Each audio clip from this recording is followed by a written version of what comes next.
Alors, avant ce moment-là, il n'y avait eu aucune prise de parole officielle. Mais si, mais en coulisses seulement, vous allez comprendre. 2 jours avant la journée d'action, c'était mardi, la communication de l'Élysée organise une petite rencontre dont elle a le secret, c'est-à-dire un déjeuner avec le président et 10 éditorialistes de la presse parisienne convoqués à peine 24 heures avant.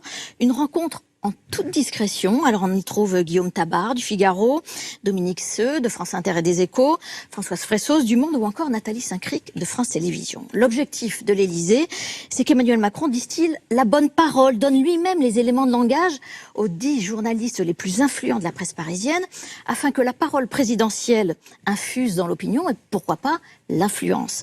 Mais il y a une condition de taille à ce déjeuner. Les journalistes ne doivent pas dire qu'ils ont vu Emmanuel Macron et donc ne peuvent pas le citer. Ah bah du coup le secret a très bien tenu, notamment avec vous Ève. C'est raté. C'est vrai que c'était un secret de polichinelle et dès le lendemain matin, la newsletter politique qui s'appelle Politico dévoile l'existence de ce déjeuner confidentiel. Alors c'est fait avec subtilité. Ils disent le chef de l'État ne se serait-il pas directement épanché auprès de nos confrères? Ça c'est drôle, le secret est évidemment inventé. 40 000 abonnés lisent cette lettre tous les matins.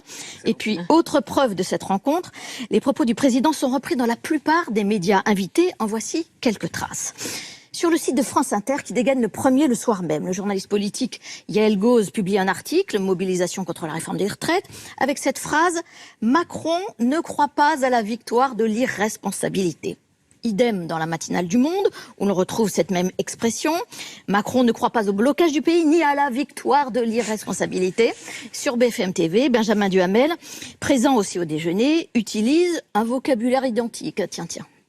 Côté exécutif, on explique qu'Emmanuel Macron ne croit pas à la victoire de l'irresponsabilité, ni à un pays à feu et à sang, comprenez totalement paralysé.